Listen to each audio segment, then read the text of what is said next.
कवन नगरिया बजवा बाजऊ हरदिया तोरा लागोगे। कवन नगरिया बजवा बाजऊ हरदिया तोरा लागो हरदिया तोरा लागोगे। जानू गे सुनी के कर जा हमर फाटो हो दरदिया कोई नहीं बाटो होगे। जानू गे सुनी के कर जा हमर फाटो हो दरदिया कोई नहीं बाटो होगे।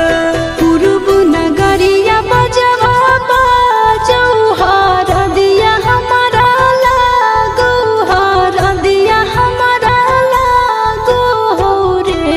सोनारी घरवा के लोगा बही मनवा मड़वा बही डाटो हो रे। सोनारी घरवा के लोगा बही मनवा मड़वा बही डाटो हो रे।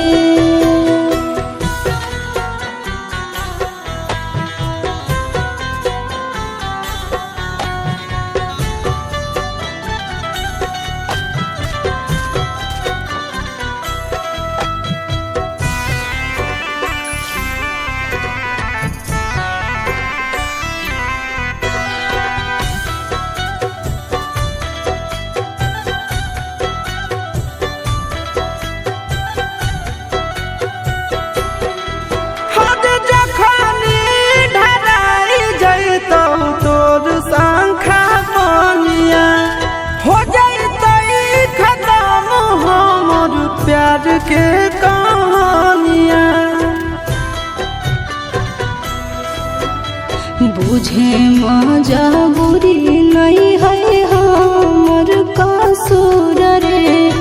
इहे शायद होते भगवान के मंजूर रे।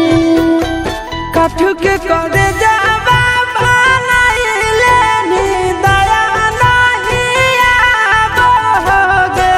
जानू गे सुनी के करे जा हमर फाटो हो दरदिया कोई नहीं बाटो होगे।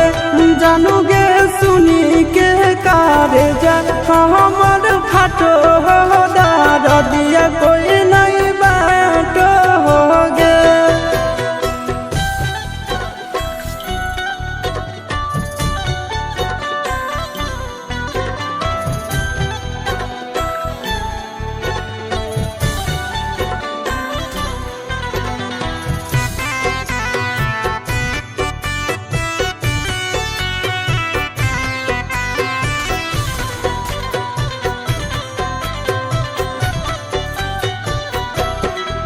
आगे तोरे नाम धड़को है दिल के धड़कनवा। मंगिया भरते चली जइबो सामसनवा।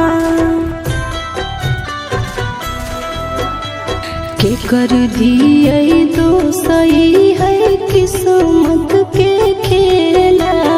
भूल जाई है आशीष नंदन अमन याल बेला। तोरा बिना हमारो कुछ नहीं